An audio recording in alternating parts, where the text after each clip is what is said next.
조성만 박사의 개혁파 조직신학 제12장 성경 연구의 비평적 방법들을 소개합니다. 성경의 이 권위, 무호성에 대한 우리 개혁파 신앙고백의 아주 중요한 이러한 성경의 절대 권위를 소개했고요. 또 그리고는 그러한 절대 권위를 가진 신적인 하나님의 말씀이기 때문에 또 올바른 성경 해석의 방법들을 또 우리가 세 가지 이러한 원칙 아래에서 잘 또 성경 해석을 해야 한다라고 또 소개를 드렸습니다. 이제 이러한 정통 기독교 우리 개혁주의 성경 해석 방법에서 벗어나는 이런 자유주의적인 성경을 비평적 관점에서 이렇게 접근하는 이러한 자유주의적 그 해석 방법들을 또 한번 소개합니다. 오늘 한국 교회는 엄청난 많은 그러한 또 교회들이 이 자유주의 해석 연구 방법에 영향을 받고 있기 때문에 더더욱 목회자들과 성도들은 이 잘못된 자유주의의 성경 해석을 잘 걸러낼 줄 알고 또 분별할 줄 알아야 됩니다. 최근에 이러한 그 설교의 경향들이 과거에 이러한 교리적 설교, 강해 설교 이런 부분들의 전통에서 다 벗어나서 성도들이 좀 더 쉽게 재미있게 이렇게 설교를 접할 수 있도록 자꾸만 그런 실용주의적 관점에서 설교의 이러한 해석학들이 자꾸만 변질되어져 가고 있습니다. 그래서 대표적인 그러한 이제 형태들이 이 본문 설교 형태로 이렇게 벌써 바뀐 지 오래되고요. 성경의 본문을 여기저기 이렇게 에, 짚어서 또 자기가 원하는 말을 하고 싶어 하는 해석을 하고 싶어 하는 이제 이런 경향. 또 그다음에 최근에는 자유주의 영향을 받아서 뭐 이야기식 설교, 뭐 드라마식 설교 이런 식으로 그렇게 에, 이걸 서사 비평이라고도 하고 내러티브 읽기라고도 이렇게 표현하기도 합니다.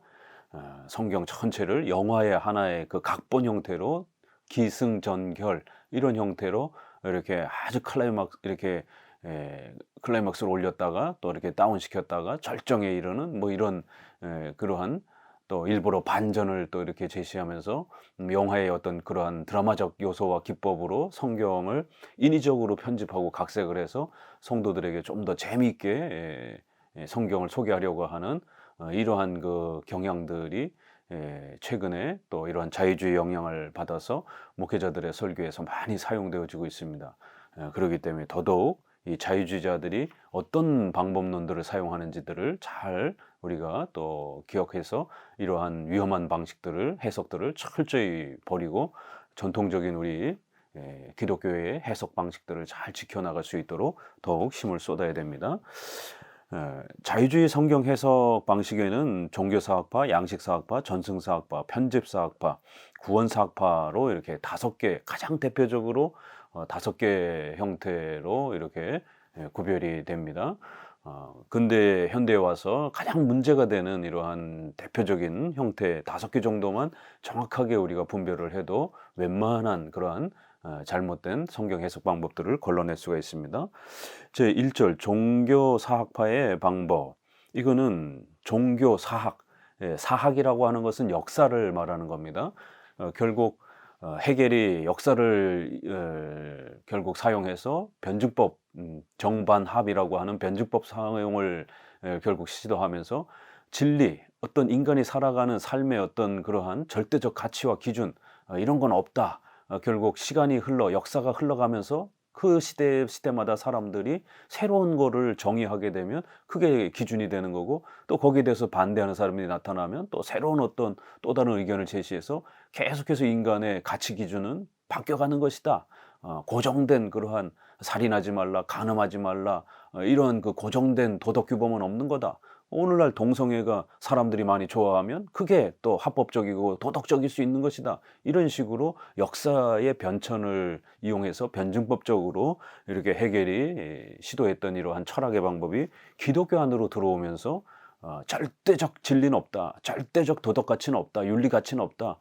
끊임없이 바뀌는 것이다. 이렇게 해서 결국 기독교를 이렇게 역사를 사용을 해서 해석하고 이해하려고 하는 결국 이런 시도들이 벌어집니다. 특별히 종교사학파 또 이런 양식사학파 이렇게 전부 다 사학파라고 하는 역사를 더 중요하게 여기는 하나님의 절대 계시로서의 이러한 명령보다는 인간 세상 속에서 끊임없이 바뀌어가는 역사 속에서 뭔가 가치 기준이 만들어지는 거고 윤리도 그렇고 또 신에 대한 개념도 신이 인격적인 성경에서 말하는 삼일체의 신이냐 상관없는 겁니다. 인간이 어떻게 그 신을 생각하고 또 만들어내고 또 생각하느냐에 따라 신의 개념도 정의도 계속해서 바뀌어갈 수 있는 것이다. 이런 식으로 생각하는 것입니다. 그래서 사학파 역사를 중심으로 인간의 그러한 변화되어지는 이러한 발전과 역사의 인간의 이러한 그 활동에 모든 걸 초점으로 맞추는 방식입니다. 그럴 때 이제 종교사학파는 모든 종교들이 이렇게 역사 속에서 변화되면서 세워졌다 없어졌다 세워졌다 없어졌다 인간이 결국 만드는 것이다. 기독교도 역시 마찬가지로 여러 종교 중에 하나다라고 이렇게 기독교를 역사의 발전 과정에서 이렇게 생겨진 우연찮게 생겨진 그런 하나의 일반 종교와 동일한 그러한 것으로 취급하는 방법입니다. 종교사학파는 1880년대의 말기에 괴팅겐 대학교 교수인 리츠 자유주의 아주 가장 대표적인 또 그런 신학자죠. 리츠의 이러한 그 문화생들이 일으킨 신학운동입니다. 그런데 리츠를 그대로 계승한 게 아니라 오히려 리츠의 학적 경향을 반대하면서 새로운 방향 설정을 하면서 성경 비평학을 더 발전시킨 겁니다. 이게 이제 리츠는 그래도 이렇게 교리적 개념으로 이렇게 인간의 어떤 도덕 윤리의 어떤 고정된 그러한 그 가치 기준을 이렇게 주장을 했습니다. 기독교는 신앙이 아니라 윤리다. 결국 인간의 삶을 어떻게 가치 있게 만들 것인가 이거가 구원이고 이것이 행복이다라고 이렇게 기독교를 도덕 윤리로 이렇게 변질시킨 자유주의 학자입니다. 그래도 최소한 도덕의 기준적 가치는 있다고 주장을 했는데 그 제자들은 오히려 그런 도덕적 가치도 왜 그게 절대 기준이 돼야 되느냐. 그러니까 결국 절대적인 하나님, 신 이거를 제거하고 또 그 신의 말씀이라고 하는 신적 권위를 제거하니까 이 제자들의 반응이 당연히 그렇게 나오는 거죠. 그러면은 리첼이 주장하는 그러한 도덕 윤리에 이렇게 살아야 된다라고 하는 그 가치도 왜 굳이 우리가 꼭 그렇게 살아야 되느냐라고 거기에 반문을 제시하면서 결국 그런 절대적 윤리 가치조차도 있을 수 없다. 리첼 당신이 절대적 절대적 신의 어떤 권위에 입각한 말씀도 없다라고 했으니까 당연히 윤리 부분에서도 왜 절대적인 어떤 윤리 기준이 당신의 말대로 있어야 되느냐. 그건 있을 수 없다. 윤리도 계속 변천돼야 되는 것이다. 이렇게 이제 반기를 들면서 그 제자들에 의해서 생긴 겁니다. 브라데, 궁켈, 바이스 이런 특별히 불투만 이러한 학자가 또 굉장히 유명합니다. 구약 부분에서는 궁켈, 신약 부분에서는 부셋 이렇게 또 조직신학자는 트렐치가 아주 굉장히 유명한데요. 그의 저서인 기독교 절대성과 종교의 역사서 이런 역사 이런 책이 벌써 책 제목에도 기독교를 일반 종교의 하나로 취급하는 이런 모습을 봅니다. 이 학파의 사람들은 초자연주의적 성경 해석을 피하고 십자가와 부활에 관한 전통적 해석을 떠나서 기독교를 문화적 발전에 의한 산물로 보고 다른 종교와의 관계를 생각했다. 여러 종교들이 서로 이렇게 비슷비슷하게 영향을 주고받으면서 인간의 그런 문화와 역사 속에서 인간이 필요해서 그렇게 만들고 그랬다 또 없어지는 그런 문화적 산물로 생각한 겁니다. 이 학파에서는 전통적 교의학적 방법을 거부한다. 이렇게 성경의 핵심 교리를 하나님의 말씀으로 이렇게 우리가 고백하는 이러한 교의학 방법을 거부한다라는 거예요. 종교사학파의 성경 해석 방법은 종교, 문화, 풍습 등 광범위하게 역사적 자료를 얻어서 체계적으로 비교적으로 해석해 나가는 것이다. 이를테면 언어학적, 고고학적, 비교 신학적, 비교 종교학적으로 고찰해 나가는 것이다.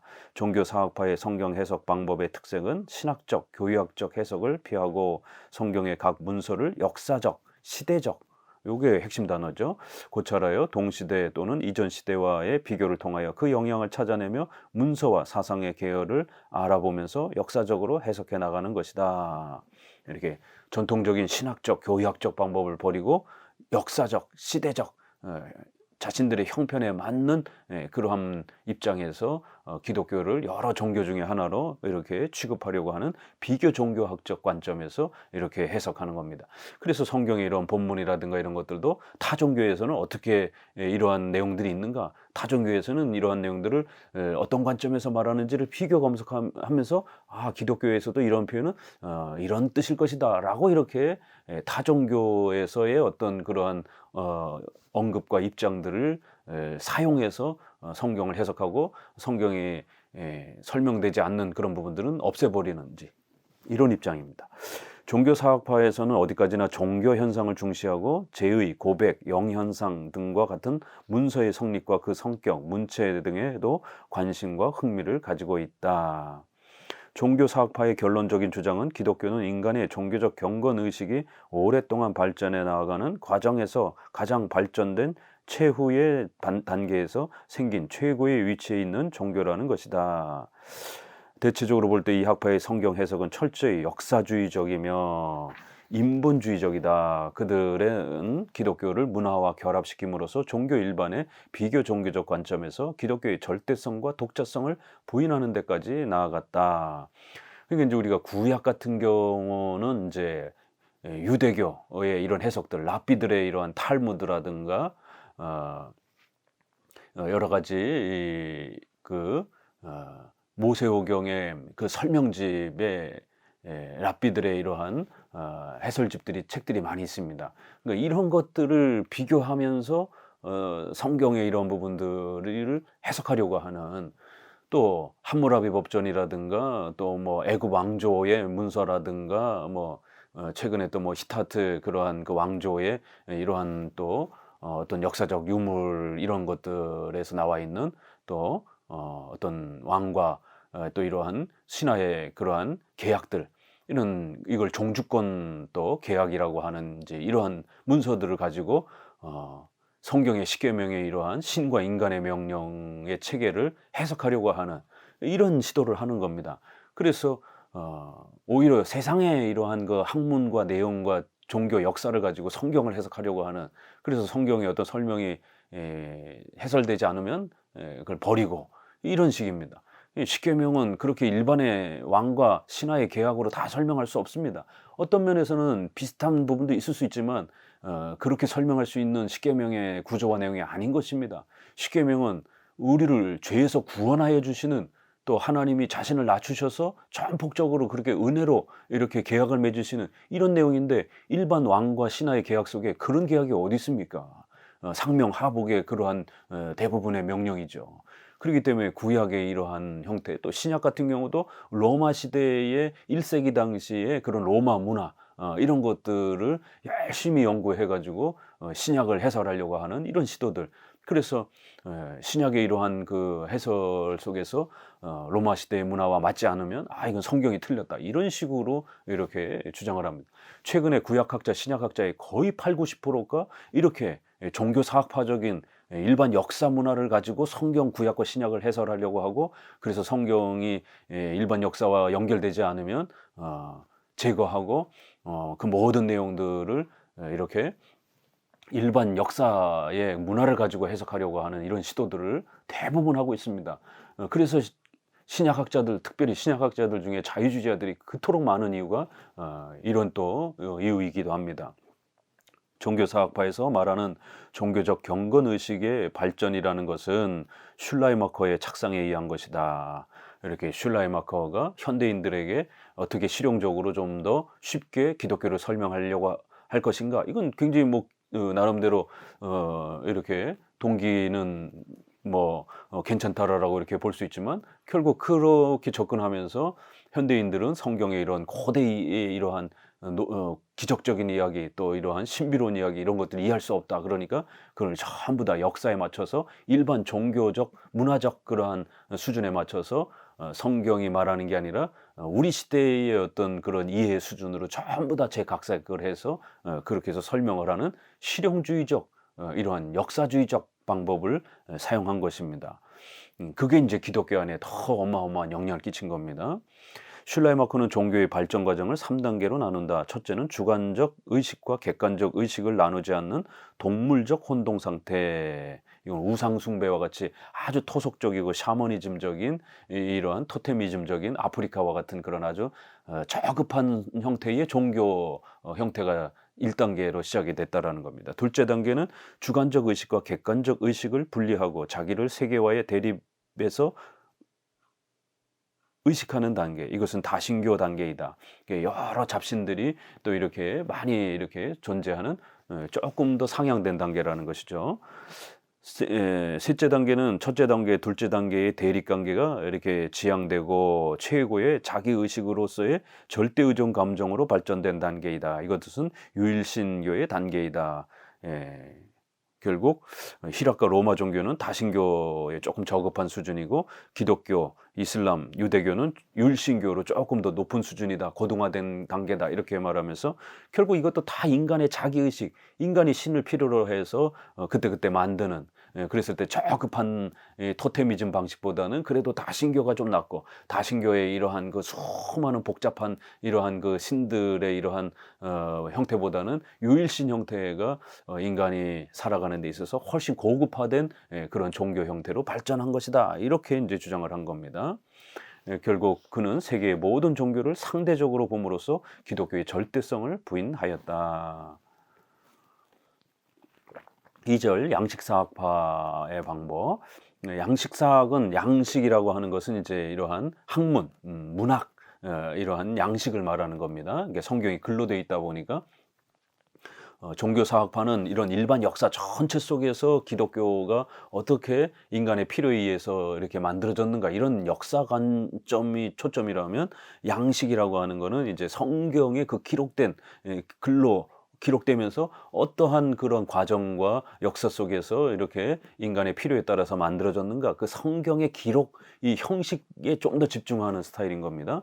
양식사학파는 종교사학파의 역사적 비평적 연구의 결론을 받아들이고, 그래서 일반적으로 기본적으로는 이러한 종교사학파의 입장을 기본으로 하는 겁니다. 그걸 전제로 하는 입장이다. 이 학파의 특색은 복음서의 양식을 중시한다. 이렇게 어떤 형식으로 기록됐는가, 이런 문학적인 학문적인 기법을 좀 더 연구하는 겁니다. 그래서 이제 여러 세상 속에 있는 타종교에도 있는 그런 다양한 문서들, 불교에도 경전이 있고 이슬람에도 이렇게 경전이 있고, 또 이렇게 다양한 경전들을 이렇게 서로 비교하면서 성경이 이렇게 부족한 부분과 좀 더 뛰어난 부분, 이런 것들을 이렇게 이렇게 검색하면서 성경을 설명하려고 하는 이제 그런 시도입니다.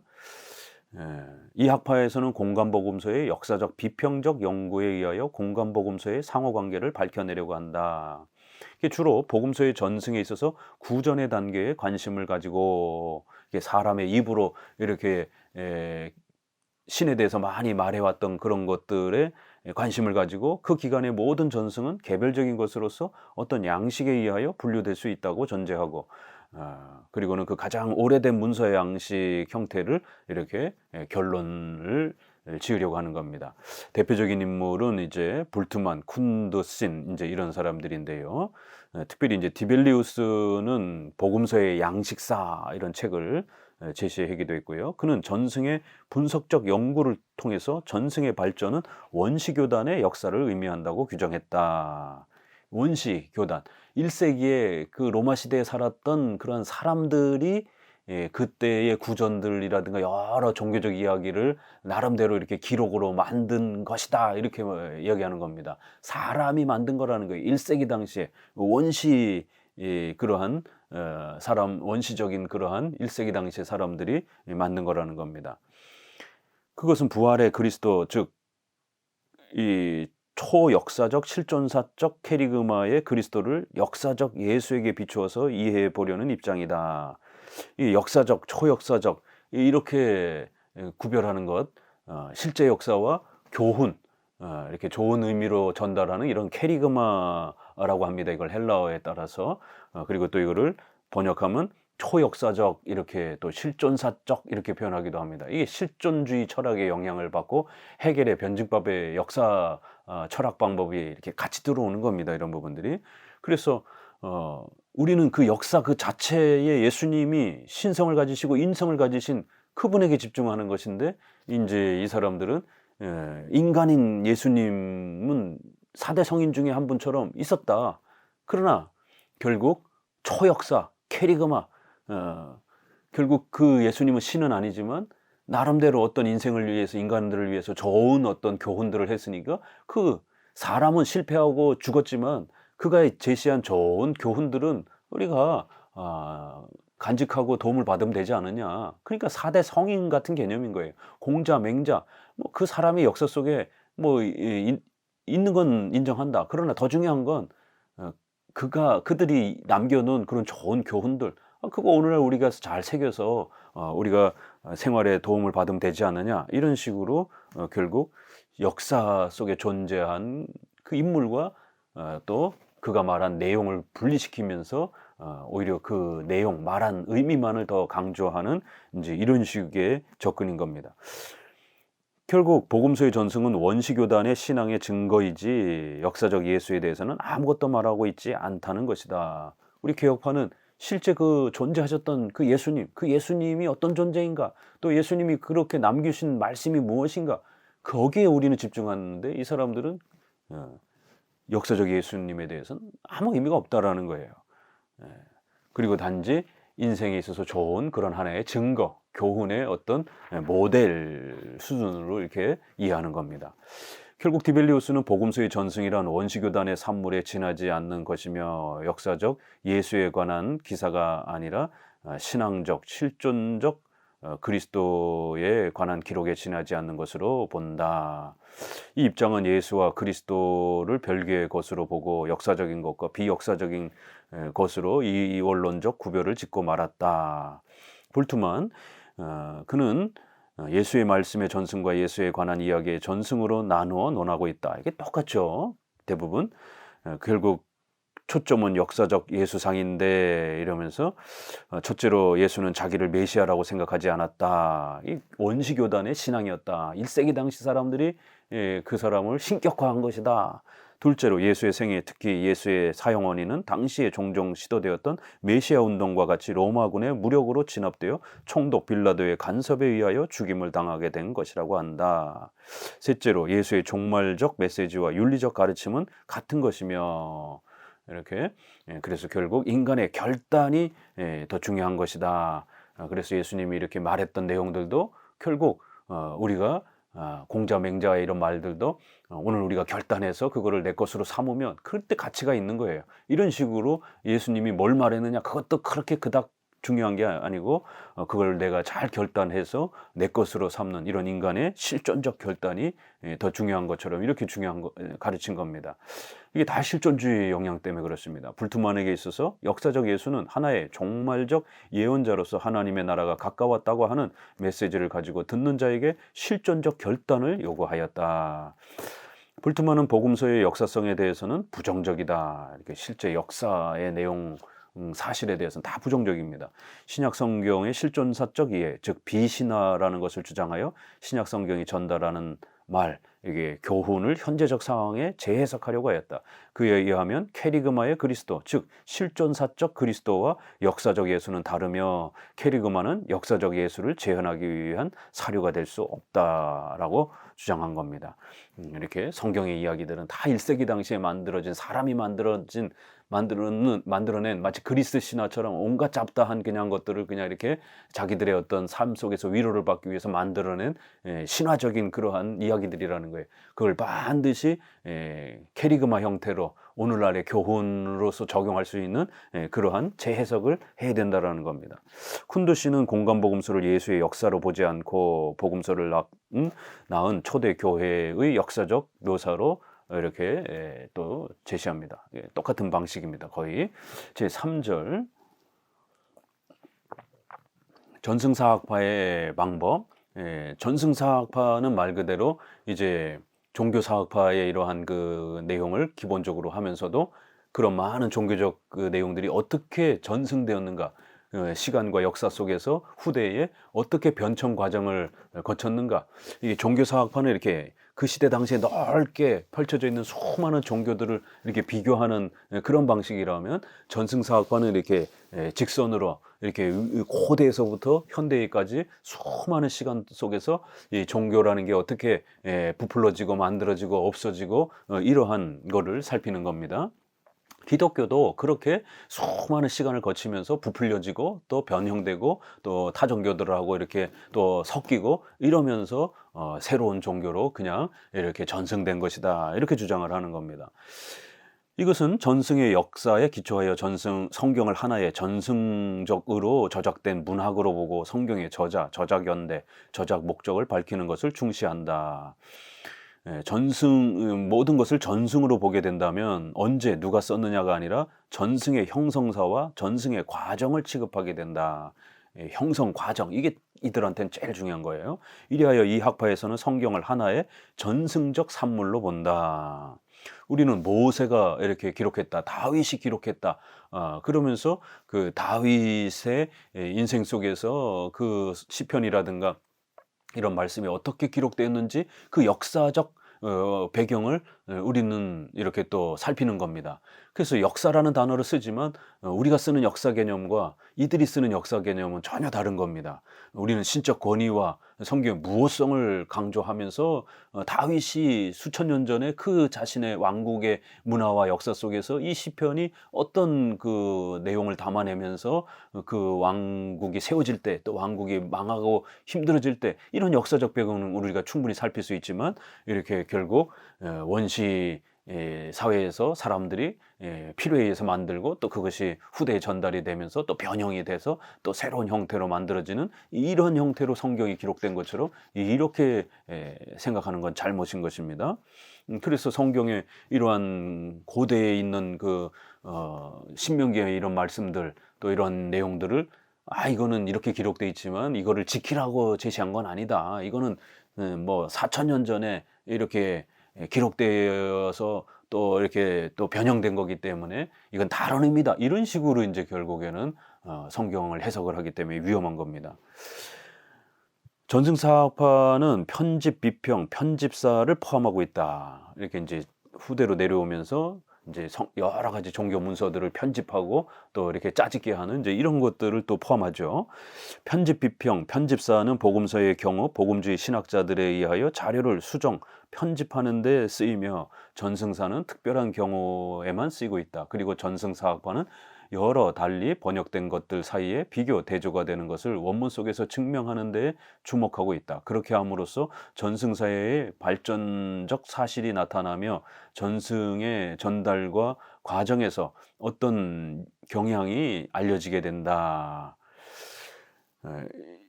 이것은 벨하우젠, 디벨리우스, 불트만 등이 성경을 문학 양식으로 이해하려고 하는 양식사학파의 방법과는 근본적으로 다른 발상이다. 이렇게 이제 비슷하지만 강조하는 초점이 조금 다른 겁니다. 종교사학파에서는 성경을 이해함에 있어서 전승과 문학은 시간적으로 전후 관계를 가지고 있다고 본다. 이게 이제 이러한 그 형태는 그 편집된 그 여러 그 문서와 그러한 그 비교 검색을 좀 더 집중을 하는 겁니다.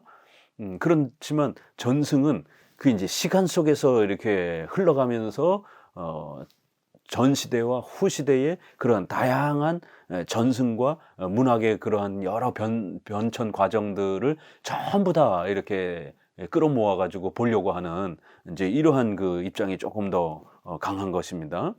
전승사적 방법은 구전에 의한 전승의 형성과 합체의 역사를 취급하고 있다. 전승사적 방법에 의한 연구는 두 가지 입장이 있다. 하나는 웁살라 학파 혹은 스칸디나비아 학파라고도 하는 전승사적 방법이다. 이제 또 다른 하나는 독일계의 전승사학적 방법을 말합니다. 이제 웁살라 쪽에서는 구전과 기록 양식의 문학은 양립하는 동시에 이들은 병존한다고 이렇게 보며, 또 이런 기록 양식이 후자는 이제 구전을 확증하고 보존하는 이제 이러한 역할을 한다. 그러므로 이런 웁살라는 구전적 전승 형식의 이러한 관심을 두는 겁니다. 옛날 사람들로부터 입으로 전해 내려왔던 그런 많은 이야기들이 어떻게 변화되었는가. 그래서 이들은 자꾸 그러한 그 구전에 이렇게 오래된 그러한 역사 문서와 이런 내용들을 전부 다 수집해 가지고 성경과 비교해 보려고 하는 겁니다. 그러나 독일계의 이 방법은 개별적인 전승 형식과 여러 가지 변화의 과정에 관심을 가지고 전승의 테마에 주의를 집중하고 있다. 그러므로 독일 방법은 동적이고 종합적이라고 볼 수 있다. 이렇게 해서 좀 더 그런 테마, 전승의 어떤 핵심 그런 주제들, 여기에 좀 더 이렇게 초점을 맞추는 방법입니다. 뭐 거의 비슷비슷한 방법입니다.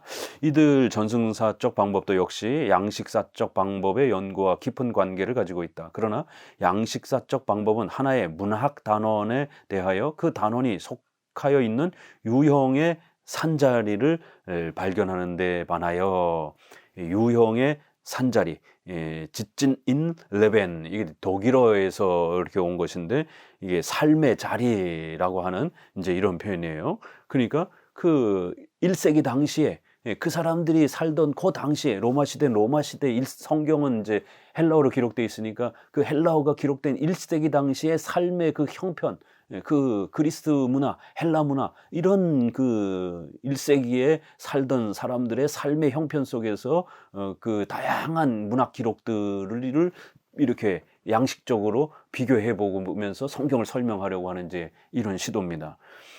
구약은 구약의 그런 고대 근동의 이런 문서들의 그 사람들이 살던 삶의 형편에서 기록된 그러한 문학적인 그러한 그 글들 이런 것들을 비교해서 성경을 해석하려고 하는 것이죠. 삶의 자리를 밝히는 데 반하여 전승사적 방법은 하나의 문학 단위에 대하여 그 기원이나 그 변화하는 모습이나 결합에 이르기까지 모든 과정을 이렇게 고대에서부터 이렇게 현대에까지 전부를 뒤져 가지고 여러 문서들을 이렇게 비교해 가지고 성경과 연결해 가지고 성경을 설명하려고 하는 이제 이런 모습입니다. 그러니까 이제 이런 모습은 이제 오늘날 인제 현대의 21세기에서는 또 역시 21세기의 어떤 과학과 문명 속에서 또 맞춰 가지고 또 이렇게 판넨베르크가 그거를 과학적 성경 해석 방법이라고 하는 실용주의적 성경 해석 방법이라고 하는 이런 형태를 시도한 아주 대표적인 자유주의 학자죠. 그러니까 전승사학파의 방식은 오늘날 과학에 맞춰서 창세기를 설명하려고 하는 겁니다. 이게 인제 이런 시도들이 왜 위험하냐면 오늘날 논의되고 있는 유신 진화론 같은 경우도 전통적으로는 창세기는 창조론, 하나님이 창조하셨다. 그걸 성경의 기록으로 담기고 그걸 우리가 믿는 것이에요. 그런데 인제 현대인들은 '아 그거 믿을 수 없다.'라고 생각하니까 너무 비과학적이다라고 생각하니까 그거를 진화론에 맞춰서 현대의 이러한 생물학이라든가 이런 것들을 과학의 이런 내용을 빌려다가 성경을 이렇게 종합시키는 이러한 시도를 하는 겁니다. 그래서 유신 진화론, 창조론과 진화론을 반반 섞는 그런 형태로 과학적 설명을 하는 겁니다. 이걸 과학적 해석학이라고도 하고 실용주의적 해석학이라고도 하고 현대 과학에 맞춰서 이렇게 해석하니까 뭐 현실적 그러한 또 해석학이라고도 이렇게 표현하기도 합니다. 이렇게 각 시대에 이런 맞춰서 또 모든 과거의 시대에 또 이러한 구약 같은 경우는 또 그 구약의 그런 형편에 맞춰서 또 이렇게 해설하려고 하는 이제 이러한 모든 과정에 집중을 하는 겁니다. 제 4절 편집사학파의 방법. 이제 편집사학파하고 양식사학파가 약간 비슷하면서도 약간 차이가 있습니다. 양식이라고 하는 거는 좀 더 큰 의미입니다. 좀 넓은 의미예요. 복음서의 이러한 부분들을 살피면서도 그 복음서가 어떤 문학 형태, 어떤 소설 구조 이러한 학문의 이러한 형태로 기록되어 있는지 또 당대에 또 많은 그런 자료들을 이렇게 비교해 가면서 전체 큰 틀을 이렇게 어떤 양식으로 편집되었고 이렇게 짜집게 되었는가 이런 걸 보는 형태고 편집사학파는 저자 마태, 마가, 누가 이러한 그 저자들이 어떤 의도에서 각자 자기가 말하고 싶은 대로 이러한 예수라고 하는 그 시대의 4대 성인과 같은 이러한 훌륭한 도덕적 인물을 자기들 나름대로 어떻게 이렇게 설명했는가 그래서 원시 기독교의 사람들이 만든 것이다라고 하는 종교사학파의 그런 기본 개념은 다 갖고 있는 겁니다. 그러면서 각각의 저자들이 자기가 생각해낸 그러한 그리스도라는 훌륭한 인물을 통해서 어떤 신에 대해서 뭔가 이렇게 각색하고 만들어내려고 한 각자의 그 저자들의 그러한 독특한 작품들이다. 이렇게 주장을 하면서 성경 전체의 통일성을 이렇게 하나님의 말씀으로서 핵심 교리, 우리가 7대 교리라고 하는 이 성경의 하나님의 뜻을 이렇게 집중하는 게 아니라 마가의 생각은 어떨까? 마태는 생각이 어떨까? 이렇게 해서 최근에 우리가 서점에 가게 되면 마가의 신학, 마태의 신학, 요한의 신학, 바울 신학 이런 이름으로 이제 이렇게 소개가 되는 것입니다. 각자가 만들어낸 1세기 당시에 만들어낸 하나의 신화와 같은 그런 교훈적인 그런 이야기로 저자의 좀 더 그 저자 개인의 그런 스타일과 성품에 집중하는 그런 방식의 해석인 것입니다. 그래서 바울과 야고보서는 서로 다른 기독교를 말한 것이다. 마태와 마가는 서로 다른 예수님에 대해서 이야기한 것이다. 누가 맞는 건지 알 수가 없는 것이다. 이런 식으로 통일성을 깨트려 버리고 차이점만 강조하는 겁니다. 우리 개혁파도 복음서에 네 복음서의 그 차이성은 분명히 인정을 합니다. 그래서 그 문체의 스타일도 조금씩 다르고 또 그 대상도 조금씩 다릅니다. 마태는 주로 유대인들이 중심이 된 예루살렘 교회의 이러한 그 형태에 좀 더 많이 집중을 했습니다. 그래서 예수님을 왕으로 이렇게 천국 이렇게 또 이렇게 표현을 합니다. 그러니까 예수님을 메시아, 구약에서 예언한 메시아의 성취로 이렇게 좀 더 그래서 구약을 가장 많이 이용합니다. 그런데 마가는 그런 면에서 벌써 분량도 작고 주로 이방인들을 대상으로 이렇게 설명을 하다 보니까 이제 천국이라는 표현도 하나님의 나라 이렇게 표현을 합니다. 유대인들은 하나님이라는 표현을 잘 이렇게 안 쓰기 때문에 천국, 하늘나라라고 이렇게 표현하는데 마가나 누가처럼 이방인들을 좀 더 대상으로 할 때는 하나님의 나라라고 아주 명확하게 이렇게 표현을 하고 구약을 많이 사용하지 않습니다. 또 1세기 당시에 이러한 그 용어들을 주로 많이 사용합니다. 그리고는 메시아, 마태복음처럼 구약의 메시아로서의 그리스도 이런 부분, 이러한 그 성취의 관점보다는 하나님께서 구원을 베풀어 주시는 또 그리고 중보자로서의 예수 그리스도, 마가복음 1장에도 보게 되면 우리 주 예수 그리스도의 세계라 이렇게 표현하는 겁니다. 마태복음은 아브라함과 다윗의 자손 예수 그리스도 이렇게 시작을 하는 겁니다. 이런 부분들이 이렇게 첫 줄부터 이렇게 차이가 있습니다. 그렇기 때문에 분명히 그런 부분에서 사용하는 용어, 단어도 조금씩 다르고 또 그런 부분에서의 어떤 차이점이 분명히 있기 때문에 그런 부분들은 우리가 인정을 합니다. 왜냐하면 4번이나 네 저자가 설명하는 것은 예수님의 그 풍성함을 예수님의 신성과 인성으로 우리의 중보자 되심을 더 풍성하게 그 공통적으로 메시아의 우리의 중보자 되신 예수님을 더 풍성하게 설명하려고 하는 공통점을 더 강조하기 위한 다양성이지 4명이 자유주의자들이 말하는 것처럼 각각 다른 신을 이야기하고 있는 것처럼 다른 예수를 말하고 있는 것처럼 이렇게 저자의 다양성과 차이점을 극단적으로 강조하게 되면 큰일 나는 겁니다. 그렇게 되면 복음서에서 말하는 예수님은 다 다른 분이 되어버리는 것입니다. 또 누가복음은 이제 이방인에게 이렇게 좀 더 강조하면서도 마가와 누가는 둘 다 이방인에게 이렇게 이야기하고 있지만 차이점은 또 있습니다.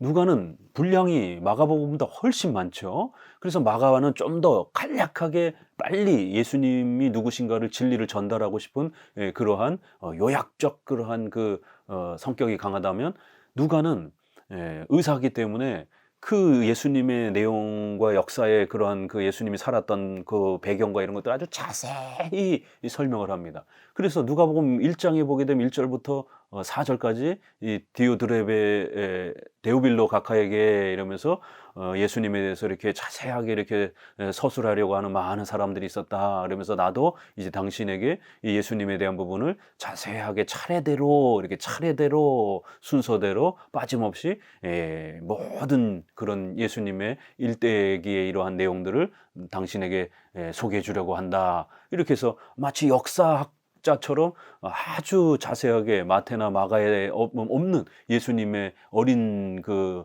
12살 때의 그러한 그 얘기까지 아주 빠짐없이 많은 부분들을 이렇게 역사적 순서로 이렇게 역사적 그 기술 형태로 상세하게 서술하는 것이 특징입니다. 이런 부분이 특징이죠. 또 이제 요한복음은 또 이런 면에서 세복음서하고 아주 또 많은 또 차이가 있기도 합니다. 그래서 이쪽은 공간복음이라고 그러고 같은 이런 스타일과 관점을 갖고 있다라고 하고 요한복음 별도로 이제 우리가 나눠서 설명하기도 합니다. 왜냐하면 요한복음 1장 1절에는 태초에 말씀이 계셨느니라 이러면서 홀로거스 이렇게 하면서 로거스라는 단어를 벌써 이렇게 쓰기 시작합니다. 그럼 로거스는 헬라어에서 우주, 에너지, 힘, 기운 뭐 이런 다양한 의미가 있지 않습니까? 그런데 그런 로고스라는 단어를 가지고 예수님은 신성과 인성을 가지신 메시아여 중보자다 이러면서 예수님의 그 신성에 조금 더 많은 강조를 이렇게 집중적으로 해나가고 있습니다. 마가와 누가가 예수님의 인성에 조금 더 강조점을 이렇게 둔다라면 이렇게 요한복음은 신성이 예수님 속에 어떻게 풍성하게 있는지, 그래서 예수님의 신성에 대한 설명에서 요한복음에만 있는 아버지와 나는 하나다, 아버지가 일하시니 나도 일한다, 이런 아주 독특한 표현들이 훨씬 더 이렇게 아주 풍성하게 소개가 됩니다. 이제 이런 풍성함의 차이는 분명히 우리가 인정합니다. 그러나 모두 다 동일하게 예수님의 이성일인격 또 예수님의 중보 사역과 관련해서 통일성 있는 그 핵심이 기독론에 대한 통일성 내용을 아주 중요하게 취급해야 되는 겁니다. 자, 편집사학파는 제2차 세계대전 이후의 신학적 경향이다. 각 복음서의 편집자의 신학이라는 데에 집중을 두고 있다. 이것은 양식사적 연구 방법이 전승의 역사는 중시하였으나 복음서 기자의 공적을 도외시한 데 대한 반동이라고 볼 수 있다. 이렇게 양식사는 이렇게 넓게 보는 것까지는 이렇게 잘했지만 이렇게 그 각각의 저자에 이렇게 집중하는 부분을 조금 소리했다. 그래서 거기에 대한 반발로 편집사학파가 생긴 겁니다. 이 케제만, 로빈son, 보른캄, 모두 불트만 후학파, 불트만의 이런 또 제자와 또 이렇게 다음 세대들이라는 거예요. 이 보르캄을 보면은 공간복음서 기자들은 단순히 전승의 전달이나 수집 또는 정리를 한 것뿐만 아니라 전승의 해석자들이기도 하다는 것이다. 자기 나름대로 이렇게 해설을 한 것이다라는 거예요. 그에 의하면 그들은 전승의 편집, 구성, 선택 등을 통해서 전승의 해석자라고 하는 것을 나타내고 있다. 그래서 공간복음서 기자들의 신학은 각각의 특색이 있다. 이것은 양식사적 연구의 직접적 계속이라고 볼 수 있는 것이다. 이것은 개개의 전승에 있어서 전승의 편집을 가능케 했다고 보는 입장이다. 이 같은 연구를 최초로 시도한 사람은 이제 콘젤만인데 그의 저서 때의 중심, 누가 신학의 연구, 이게 여기서도 이렇게 누가의 신학, 마가의 신학 이런 식으로 이제 이렇게 이름이 나오는 겁니다. 결국 신학자로서 누가의 독특한 역할을 분석하고 집중하는 겁니다. 그러나 편집사적 연구라는 용어를 맨 처음 사용한 사람은 콘젤만이 아니라 마르크 센이다. 1959년에 복음서 기자 마가 복음서 편집사 연구, 이렇게 해서 마가가 다른 복음서 기자들에 비하여 독자적 신학의 위치에 있다라고 이제 이렇게 주장을 하기도 합니다. 결국 이제 이런 그 주장들이 이제 결국 마가복음을 이 네 복음서의 중심이라고 주장하는 이제 마가복음 우선설이라고 하는 결국 이 성경의 이 네 복음서에 대한 이 비평학과 관련해서 성경의 권위를 무시하면서 성경이 고대 문서로서 짜집게 된 것이다라고 주장을 하는 현대의 이 성경 비평학에 있어서 문서설을 주장하는 아주 결정적인 또 이러한 역할이 되기도 했습니다. 또 로빈손도 마가에 있어서 역사적 문제 뭐 이런 또 연구가 막 있었고요. 이 학파는 양식사적 연구에서부터 파생된 것으로서 양식사적 연구 방법에 의하여 성경을 비평하는 입장이다. 이상과 같은 편집사적 연구는 대체로 마가복음 우위서를 주장하는 입장이다. 복음서 기록에 있어서 어떤 하나의 복음서의 우위를 말할 수는 없다. 모든 복음서는 각각 그 독자성을 가지고 있는 것으로서 어떤 전승에 의해서나 복음서 상호 간의 영향에 의하여 편집되었다고 볼 수 없다. 이렇게 마가복음 우선설이라고 하는 이제 이러한 자유주의의 아주 대표적인 그 문서설 입장을 발전시키는데 아주 중요한 토대가 됩니다. 그래서 마가복음서가 제일 먼저 기록됐고 마태와 누가가 베껴 썼다라는 거예요. 그래서 마태와 마가의 내용에는 있는데 또 마가복음에는 없는 이런 내용들. 그래서 마태와 누가에만 있는 이런 내용들은 결국 마태와 누가가 짜집게 하면서 거기다 더 추가를 한 거다. 결국 내용이 작은 게 더 오래되지 않았겠느냐. 이것도 막연한 추론인 것이죠. 더 많은 분량이 훨씬 더 오래될 수 있는 것이죠. 이거를 줄였을 수도 있는 것이고 이렇게 후대에 와서 그런 또 우리가 역사 속에 많은 그런 학문적 작업들이 있지 않습니까? 예를 들면은 바빙크의 이 풍성한 그 조직신학도 벌컵이 그걸 많이 줄였습니다. 너무 방대하다 생각을 해서. 이렇게 방대한 자료를 오히려 후대에서 줄일 수도 있는 것인데 자유주의자들은 조금 말한 게 원본이고 나중에 더 많이 말한 거는 더 짜집게 해서 추가한 것이다. 이런 식으로 마가복음을 기초로 해서 마태와 누가를 짜집게 한 것으로 이렇게 주장을 합니다. 그런데 더 놀라운 거는 마태나 마가 누가에도 없는 내용이 있어요. 그럼 그건 어디서 가져온 것이냐? 이랬을 때 이제 결국 마가복음 하나에다가 그 다음에 ���레, 큐 자료라고 하는 독일어로 ���레, 어떤 문서가 있지 않겠느냐 이렇게 추론을 하면서 예수님 당시에 이렇게 보이지 않았던 기록되지 않았던 이런 어떤 문서가 있었을 것이다. 지금은 사라졌지만 그 문서에서 따왔기 때문에 이제 마가와 마태는 있는데 누가에는 없어요. 마태와 누가에는 있는데 마가에는 있어요. 이렇게 서로 차이가 나는 이 부분들은 마태나 누가가 마가에서 베껴온 이런 거 외에 또 해결할 수 없는 그런 문장들은 어떤 문서에서 있었을 것이다. 이렇게 주장을 하면서 ���레라고 하는 이 문서에서 가지고 왔을 것이다. 이렇게 해서 문서설은 마가복음 우선설과 이 큐문서라고 하는 이 ���레에서 베껴온 것이다. 이렇게 두 가지 문서설이 기초가 되어서 성경은 1세기 당시에 이런 많은 문서들에서 짜집기 된 것이다. 구전이라든가 당대에 있던 문서들이 짜집기 된 것이다. 이런 식으로 주장을 하면서 결국 그러니까 성경 복음서를 해석하려면 1세기 당시에 수많은 그러한 다양한 로마 시대의 어떤 기록들을 연결해 가지고 설명을 해야 된다. 이렇게 주장을 하는 겁니다. 이거는 잘못된 겁니다. 앞서 말씀드린 것처럼 사복음서는 베껴 쓴 것이 아니라 각자가 계시에 의해서 그렇게 그리스도를 설명을 한 것입니다. 제5절 구원사학파. 구원사학파는 말 그대로 구원에 대해서만 집중을 하는 겁니다. 성경에 수많은 이야기들이 있는데 앞서 학파들은 다양한 어떤 윤리적인 이야기도 하고 이런 어떤 사회 국가에 대한 이런 교훈들도 많이 얘기했지만 이제 이 구원사학파는 그런 일상적 그런 이야기들은 윤리들은 본질이 아니다.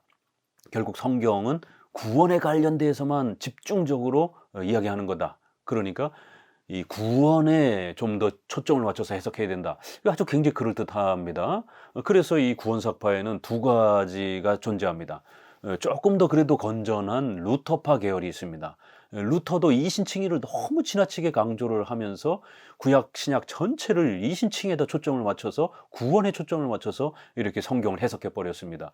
그러다 보니까 7대 교리 6개 교리가 제거가 되는, 또 십계명과 관련된 이런 윤리에 대한 부분이 제거가 되는, 그리고 국가, 사회 이런 많은 우리 사회생활과 관련된 윤리에 대한 문제들을 소개할 수 없는 이제 이러한 심각한 편중이 벌어진 겁니다. 그리고 이 루터파의 이러한 그 구원 구원사 중심의 이러한 그 해석 방식이 결국 게럴드 보스에 와가지고 장로교회의 이러한 교리, 7대 교리를 강조하는 방법과 루터파의 이러한 구원 중심의 이 방식이 혼합이 되면서 게럴드 보스에 와가지고 결국 또 성경신학이라는 형태로 그렇게 구원사 중심의 성경 해석이 새롭게 형성이 됩니다. 게럴드 보스는 이제 장단점이 있는 인물입니다. 결국 그분의 그 서문에도 보게 되면 앞서서도 제가 조직신학 설명할 때 말씀드렸지만 너무 교리 중심으로 7대 교리 중심으로 웨스트민스터 신조라든가 이러한 소유리 문답 중심으로 성경 해석을 하는 것은 너무 이렇게 성경 해석을 억압하는 것이다. 이렇게 딱 규격에 맞춰서 성경을 해석하는 것이기 때문에 성경 해석의 자율성을 너무 이렇게 막는 것이다. 그렇기 때문에 역사를 사용해서 이런 수많은 성경 창세기부터 계시록까지 이런 인간의 역사의 이러한 변천 과정을 좀 더 우리가 집중하면서 그 역사를 초점으로 해서 인간의 구원이 어떻게 발전해 가는지 이러한 부분을 이렇게 본다라면 좀 더 생동감이 있고 좀 더 활기 있게 성경 해석을 우리가 풍성하게 할 수 있지 않겠느냐, 이렇게 그 이유를 제시를 합니다. 그러면서 그 방법론은 가블러라라고 하는 1800년대에 이러한 학자에게서 내가 채용한 것이다. 또 그 다음에 코케우스와 같은 이러한 17세기의 회중파 청교도 계열의 에임스의 제자인 코케우스가 사용했던 예수님 중심으로 신구약 전체를 해석하려고 했던 언약 중심으로 모든 것을 해석하려고 했던 결국 성경 전체 7대 교리를 어거스틴과 칼빈과 웨스민스터가 지켜왔던 그 7대 교리의 사도신경의 핵심 7개의 교리 체계로 보았던 이러한 형태를 기독론 중심으로 그 모든 것들을 코케우스가 초점을 줄여버렸고 그러한 구속사 중심의 방법, 구원사 중심의 방법을 채용한다라고 이렇게 게럴드 보스가 서문에 밝히고 있습니다. 결국 이 가블러는 헤겔의 변증법, 역사 철학을 사용했다. 그 가블러의 또 그 성경 신학이라고 하는 이런 또 책이 있습니다. 그래서 자유주의자들이 먼저 이 성경 신학 방법을 사용한 겁니다. 이 지금 종교사학파, 구원사학, 양식사학파, 이게 역사학파잖아요. 이 변증법의 이런 헤겔의 철학을, 역사를 수용을 해서 기독교 성경을 설명하려고 시도했던 역사적 방법입니다. 그러니까 이 가블러도 자유주의자인데 본인이 그렇게 헤겔의 철학을 역사 중심으로 성경을 인간의 그러한 인간이 어떻게 구원받는가, 인간이 어떻게 더 행복해질 수 있는가, 인간이 어떻게 이 삶에 찌들고 고통받는 이 아픔에서 벗어날 수 있는가, 이런 인간이 행복해지는 이걸 구원이라 이렇게 생각하면서 우리가 죄에서 사함받는 이런 구원 개념도 아니고 인간이 이 사회적 삶의 고통에서 어떻게 벗어나는가, 이걸 구원으로 보면서 결국 이러한 헤겔의 역사 방법을 사용해서 성경을 살펴보니까 애굽에서의 이러한 그 탈출은 독재자로부터 이런 정치적 독재로부터 결국 이스라엘이 어떻게 탈출하는가, 이런 오늘날의 정치적 독재로부터 인간이 어떻게 해방이 될 때 자유를 얻을 수 있는가, 구원 얻을 수 있는가, 정치적 독재로부터의 이런 해방이다, 이런 식으로 이렇게 각색을 하는 것입니다. 이런 가블러의 방법과 코케우스의 언약 중심의 이러한 루터파적인 구원사 중심의 기독론 중심, 이신칭의 중심의 이 방법이 보스가 봤을 때는 훨씬 더 생동감이 있는 것처럼 보였고, 전통적인 그런 교의 중심의, 신조 중심의 이러한 해석 방법은 아주 딱딱하고 스콜라적인 것처럼 답답하다고 여기면서 그걸 비판적으로 여기면서 결국 역사 중심으로, 언약 중심으로, 인간의 구원 중심으로 창세기부터 결국 계시록까지를 다시 이렇게 펼친 겁니다. 본인이 조직신학자이면서도 그 조직신학의 전통적 방법에 대해서 굉장히 비판적으로 여겼고 새로운 방안을 제시를 한 겁니다. 역사 중심으로 기독론 중심의 형태로 이렇게 제시를 한 겁니다. 이건 굉장히 결국 획기적인 방법이었지만 결국 루터파와 자유주의의 역사 철학 방법을 사용을 해서 성경 해석을 한 겁니다. 그렇기 때문에 보스를 중심으로 해서 이제 후기가 완전히 이제 장로교 신앙이 변질되고 망가집니다. 결국 스승이었던 보스를 떠나서 메이첸이라든가 반틸은 웨스민스터 신학교를 만듭니다. 신학교 자체가 웨스민스터 신학교잖아요. 얼마나 웨스민스터 신조 중심의 7대 교리 중심으로 성경 해석해야 한다는 걸 강조했으면 학교 이름조차도 웨스민스터 신학교라고까지 이렇게 이름을 지은 겁니다. 그렇게 해서 신조 중심으로 7대 교리 중심으로 성경을 해석하고 그 교리를 우리가 잘 지켜내는 것, 그게 기독교다. 그걸 믿는 게 기독교다. 그리고 그것이 웨스민스터 신앙 고백에 가장 잘 공교회 안에서 그렇게 역사 속에서 가장 잘 고백되었다라고 이렇게 고백하면서 웨스민스터를 가지고 목사를 길러야 된다라고 이렇게 서약하도록 요구를 한 겁니다. 그럴 때 보스는 선생님이지만 제자들하고 같이 굿프린스턴에서 나오지 않았습니다. 그냥 굿프린스턴에서 머물렀습니다. 그러니까 이러한 역사를 우리가 들여다보게 되면 보스 신학의 장점과 단점. 비록 보스는 성경의 무호성, 절대 권위 이걸 인정했기 때문에 보스의 책들을 우리가 그래도 존중하는 겁니다. 거기서 잘못 이렇게 편중된 기독론 중심의 구원사 중심의 이건 우리가 조심해야 되지만 또 그러면서도 성경의 이러한 그 다양한 또 이러한 또 역사의 이러한 또 풍성함들을 이렇게 또 소개하는 이런 부분들은 또 이제 우리가 그 주경학자처럼 이렇게 성경의 각 그 문장과 표현들을 전부 다 이렇게 연결을 해서 그 풍성함들이 어떻게 이렇게 점진적으로 또 이렇게 성장해 가는가를 이렇게 연구해 준 그러한 부분들은 우리가 공로로 인정할 수 있습니다. 그렇지만 편중된 기독론 중심의 이러한 그 해석들은 상당히 조심해야 됩니다. 그의 영향을 받은 리차드 개핀도 보스의 성경 신학을 아주 좋아합니다. 그 다음에 존 모레이 이도 마찬가지예요. 그 다음에 마이클 호튼. 그래서 마이클 호튼의 조직 신학은 언약적 관점으로 본 조직 신학 이렇게 해서 성경 전체를 7대 교리를 설명을 하면서 기독론 중심으로 언약 중심으로 7대 교리를 설명하겠다 이런 이제 시도가 되는 겁니다. 요 세 명이 가장 핵심적인 제자입니다. 그래서 그분들의 책들을 보게 되면 전통적인 7대 교리와 이런 내용들에 있어서 약간씩 좀 빗나가는 이런 표현들을 많이 쓰십니다. 결국 호튼까지 와서는 호튼은 바르트까지도 개혁주의자로 수용을 하면서 엄청나게 그 자료를 사용하라는 이런 일들이 벌어집니다. 조 박사님 책을 보게 되면 바르트에 대해서 얼마나 비판합니까? 이 구원사학파는 이제 자유주의 쪽에서 또 바르트가 그 방법을 사용을 한 겁니다. 그러니까 성경 신학의 보스의 방법, 루터의 이런 방법, 그 다음에 바르트가 사용한 또 구원사학파, 바르트 학파를 구원사학파라고도 또 신정통주의를 구원사학파라고도 부르는 겁니다. 그러니까 바르트가 호튼에게 있어서는 칼빈 못지않는, 보스 못지않는 어마어마한 신학자로서 또 가치가 있게 들어오는 겁니다. 그래서 호튼의 책은 굉장히 조심스럽게 읽어가야 됩니다. 바르트를 개혁파 신학자로 수용하라면서 설명을 해내기 때문에 그렇습니다. 그리고 이제 오늘날에 이렇게 한국에서도 한재호 교수님 같은 경우가 이런 보스를 한국에 번역하고 소개한 아주 대표적인 인물이고요. 신약학자이시면서 그래서 한재호 교수님의 이러한 책들 보면 전부 다 구원사 중심으로 이렇게 읽는. 그다음에 고신의 박종칠 교수인가요? 구속사적 파노라마 뭐 이런 책을 또 이렇게 쓴 것도 그렇고요. 또 이렇게 시중에 구속사적 성경 읽기, 구원 중심으로의 신구약 통독하기 뭐 이런 식의 이름들이 대부분 다 이쪽 계열의 책들입니다. 자, 그리고 이제 자유주의 쪽에서는 바로 바르트와 바르트의 제자들이 구원 중심으로 결국 이 모든 것들을 또 보려고 하는 이제 이런 시도를 합니다. 자, 구원사라는 말은 독일어로 하일 게시테, 라틴어로는 히스토리아 사크라라고 이렇게 거룩한 역사라고 이렇게 표현을 합니다. 이 말이 의미하고 있는 바와 같이 구원사학파의 사람들은 성경을 전체적으로 구원의 역사로 보는 입장이다. 구원사학파는 인간의 구원을 위한 신적 목적의 발전에 대하여 추구하고 있다.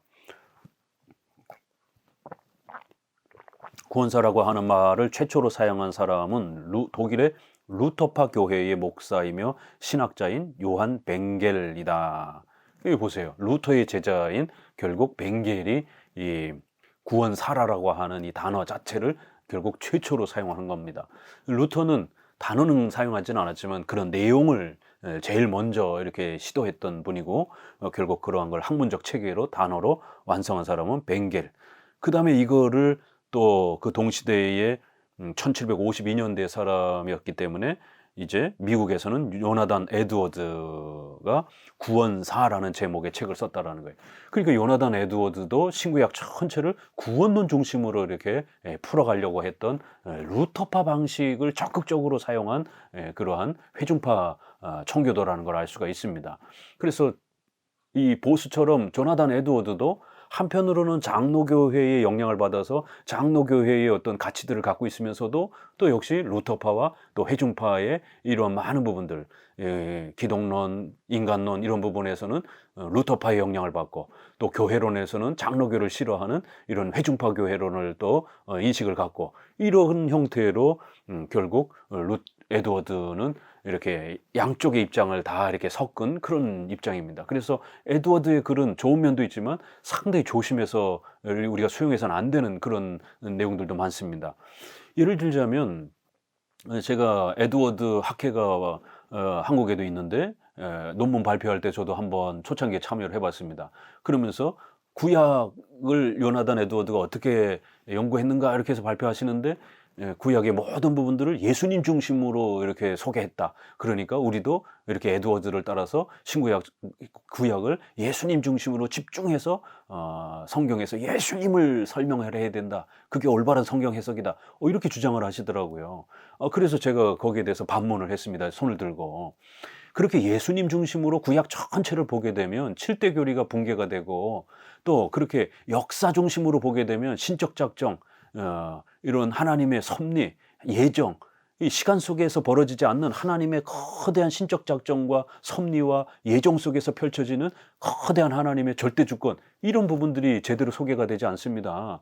그리고 또 우리는 분명히 구약의 제사의식이라든가 이런 많은 부분들을 분명히 모형이 있다는 걸 우리 인정합니다. 히브리서에 모형과 그림자라. 그래서 우리가 모형론을, 우리가 타이폴로지라고 하는 모형론을 사용하는 것은 우리가 인정합니다. 그러나 신구약 전체를 그렇게 다 모형으로, 비유로 설명해 버리게 되면 로마 카톨릭이 빠졌던 풍유적 해석, 알레고리칼 해석, 단어 하나 읽고 상상으로 막 비유적으로 해석하는, 그러면 구약에 있는 모든 그런 어떤 사건들을 전부 다 모형적으로 그리스도와 관련된 걸로 해석하게 되면 너무 억지 해석이 됩니다. 그렇게 되면 위험합니다. 풍유적 해석으로 빠질 수 있습니다. 히브리서가 설명하는, 성경이, 신약이 설명하는 예수님을 모형적으로, 비유적으로 가르치기 위해서 구약에서 사용했던 게 있습니다. 그렇지만 모든 게 다 그렇게 설명되진 않습니다.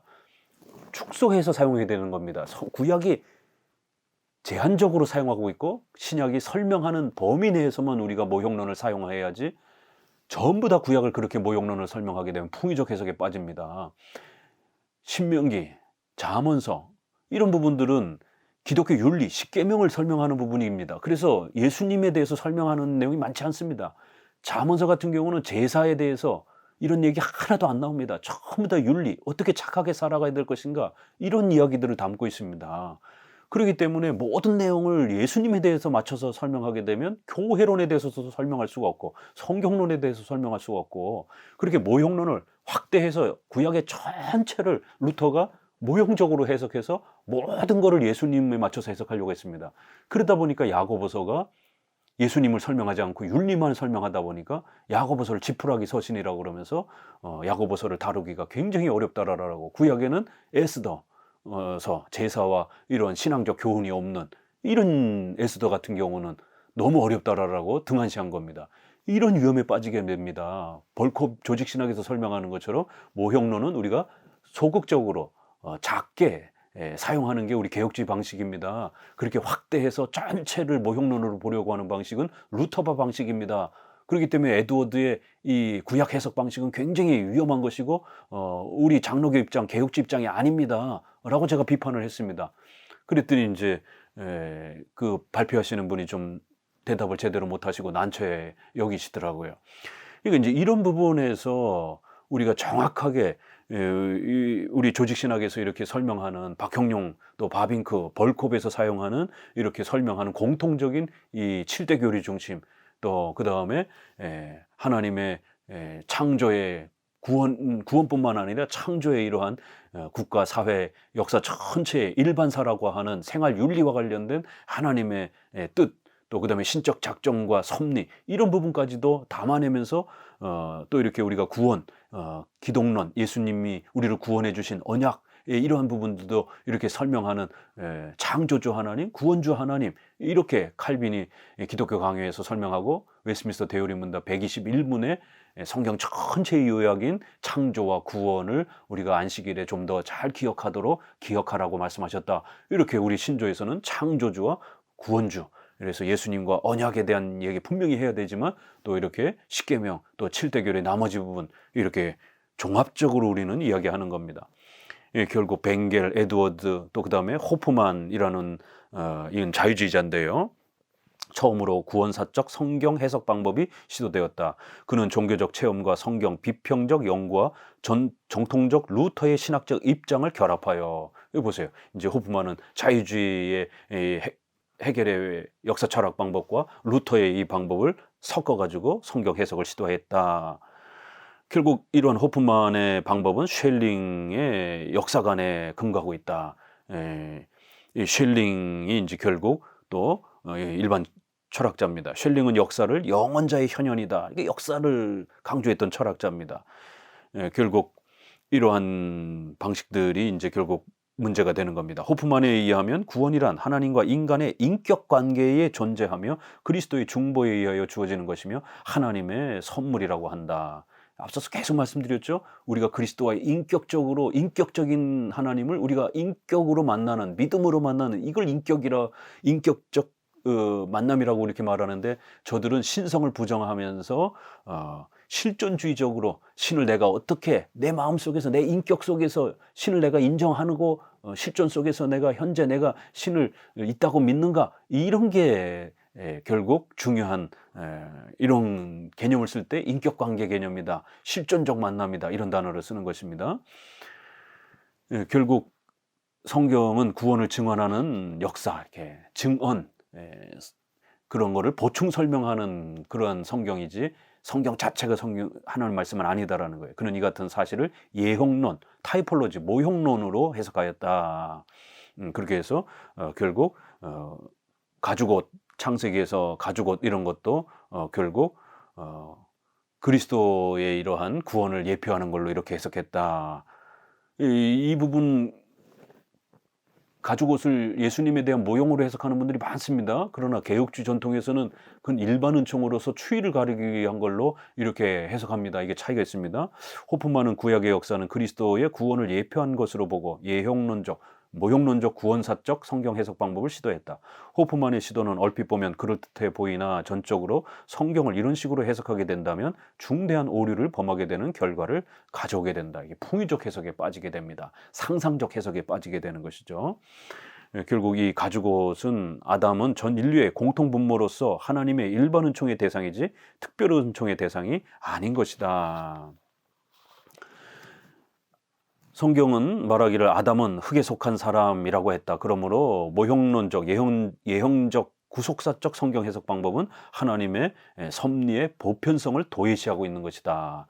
이렇게 나머지 6개 교리, 그 다음에 일반 역사, 또 십계명의 이런 윤리, 이러한 그런 섭리의 보편적인 일반 역사와 구원의 교회 역사, 국가와 교회 이러한 부분에서 국가와 일반 역사를 무시하게 되는 이제 이런 일들이 벌어진다라는 겁니다. 20세기에 와서는 이제 퀴멜이나 또 슈바이처 이런 사람이 대표적이고요.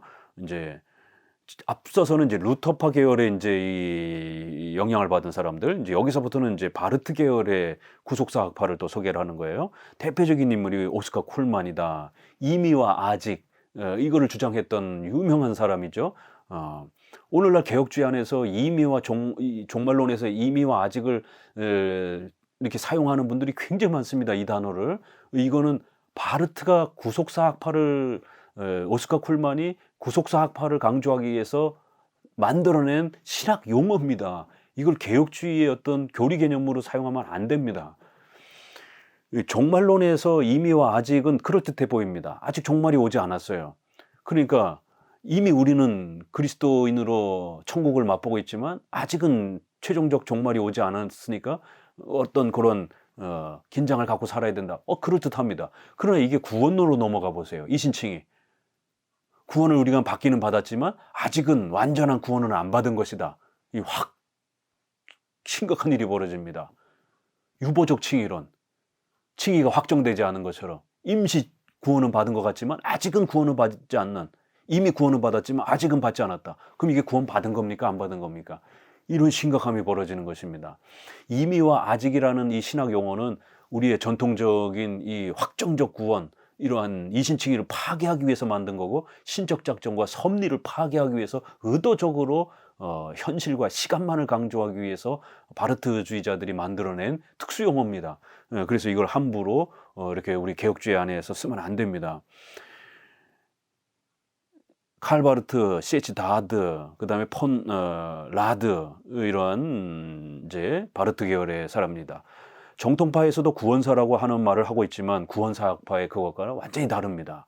네, 하나님의 신적 작정을 무시하고 이렇게 현실의 인간의 이런 결단, 실존적 결단, 내 마음속에 그런 고통과 아픔을 벗어나고자 하는 그런 인간의 구원, 행복, 죄사함이 아니라 인간의 이런 고통으로부터 벗어나려고 하는 그런 관점에서의 구원, 이런 개념이 다른 겁니다. 그 다음에 또 루터파는 기본적으로 구원의 이신칭의는 맞지만 나머지 교리를 등한시 여기는 편중된 그런 구원사에 편향된 그런 관점이기 때문에 또 그하고도 맞지 않는 겁니다. 쿨만을 비롯한 구원사파의 요지는 구원은 그리스도를 중심으로 하는 역사적 사건이며 종말적인 것이며 구원사에 있어서 그리스도의 초림과 재림까지의 모든 구원의 사건을 총괄하여 종말적으로 이해하려고 하는 것이다. 이 얼핏 보기에는 정통주의와 같이 이렇게 표현되지만 그렇지 않다라는 겁니다. 왜냐하면 그리스도와 시간이라고 하는 오스카 쿨만의 이 책을 보게 되면 결국 역사의 모든 중심은 바로 이 그리스도라고 하는 독특한 인물, 이 신성을 믿지 않기 때문에 신격화된 인간, 이런 식으로 이해하기 때문에 나름대로 종교적으로 최고로 해탈한 그러한 종교적으로 최고로 종교화된 그런 인물이라는 거예요. 그래서 그런 그리스도처럼 우리도 그렇게 종교에 심취하면 결국 우리의 모든 근심 걱정을 벗어날 수 있는 그러한 구원의 단계에 이를 수 있다라는 거예요. 그럴 때에 이 그리스도라고 하는 이 위대한 인물이 그걸 성취해 봤기 때문에 모든 역사는 이렇게 과거에 고통받던 인간들과 이렇게 나름대로 신격화되고 아주 훌륭하게 종교화되고 자기를 이렇게 부처처럼 해탈의 경지에 이렇게 옳은 이러한 그 그리스도라는 인물로부터 후대에 이제 모든 역사는 뒤바뀌었다라는 거예요. 그래서 그리스도 중심이라는 거예요. 이런 훌륭한 인물이 역사를 전환을 일으켰다라는 겁니다. 그래서 그런 인물처럼 우리도 그렇게 시도하면 얼마든지 이 고통스러운 아픔에서 인간이 행복하게 살 수 있다라는 이런 주장입니다. 이 파에서는 창조와 재림 기사를 신화적으로 이해하며 성경의 절대 모호성을 부인한다. 이 성경의 이 사실 자체가 의미가 없기 때문에 중요하게 여기지 않는 겁니다. 다만 성경은 구원의 역사적 사실에 관한 기록이며 또한 구원의 역사적 사실에 대한 증언으로만 이해하려고 하는 것이다. 이 같은 성경 이해는 양식사적 연구 방법에 의한 성경 해석에 따라 얻어진 결론이다. 결국 구원사적 해석만이 최고의 것이며 구속사적 설교만이 최고의 것이라고 주장한다. 오늘날 교회 안에 이렇게 주장하는 예수님 중심으로 성경을 읽어야 됩니다. 신구약 전체는 오직 예수님만 말하고 있습니다. 이런 표현들 얼마나 목회자들이 자주 합니까? 영향을 받은 겁니다. 쿨만은 그의 자서전에서 양식사적 방법은 역사적 예수에게 가까이 가게 하는 일이라고 했다. 이렇게 또 그는 성경적 그리스도를 부인하며 성경적 재림을 부인한다. 쿨만은 그리스도와 시간이라는 책에서 그리스도 중심의 역사를 말하고 있다. 이것은 그리스도 일원론이다. 이렇게 삼일체를 부정하면서 그 역사적 인물이었던 그 그리스도가 그렇게 나름대로 심취해서 종교적 체험을 한 것이다라고 이렇게 주장을 하는 거죠. 이 책에서 쿨만은 영혼과 시간의 구분을 무의미하게 만들었다. 그에 의하면 하나님의 영혼은 시간적이며 영혼은 다만 끝없는 시간에 불과하다는 것이다. 쿨만에 있어서 영혼은 시간의 영원화를 의미하는 것이다. 이게 시간이 계속 이어지는 것이지 영원 세계 속에서 하나님이 창조하시고 종말까지의 시간이 존재하고 이제 종말 이후에는 영원한 세계로 들어가는 것입니다. 이렇게 하나님의 신적 작정과 섭리와 예정 속에서 영원하신 하나님이 역사를 이끌어 가시는 겁니다. 우리는 이런 하나님의 절대 주권을 믿는데 오스카 쿨만은 그런 신의 신적 작정과 섭리, 예정, 영원한 역사 이런 거 없다라는 거예요. 다 인간이 만들어가는 현실의 시간만 존재할 뿐이다라는 거예요. 결국 하나님의 섭리 세계에 있어서 영원과 시간은 동류 관계임을 계시하고 있다. 이렇게 함께, 이게 우리 입장입니다. 영원 세계가 존재하다가 시간이 창조가 시작이 된 겁니다. 그런 시간 단독으로 있는 게 아니라 이 시간, 인간의 역사도 하나님의 신적 작정과 예정 속에서 이 모든 인간의 역사를 하나님이 지배해 가시다가 종말에 이르러서는 이제 그 모든 시간도 중단되고 영원 세계로 하나님이 원하시는 대로 펼쳐가는 거예요. 시간과 영원한 하나님의 작정과 주권은 이렇게 함께 동류관계로 흘러가는 겁니다. 프로테스탄트 신학의 정통적 입장은 어디까지나 무비평적 성경적 입장이다. 성경적 구원사는 역사 전체를 통한 하나님의 섭리적 사역을 의미한다. 이를테면 성경에서 볼 수 있는 구원사는 하나님의 신적 작정이 실현되는 하나님의 섭리 과정을 의미하며 이것은 시원적 종말적 역사이다. 시작과 끝이 하나님의 작정 속에서 펼쳐진다라고 하는 이러한 시원적 종말이지, 어쩌다가 보니까 갑자기 인간이 태어났고 그래서 그 모든 역사는 또 인간이 만들어가는 것이다. 이렇게 말하면 안 된다라는 겁니다.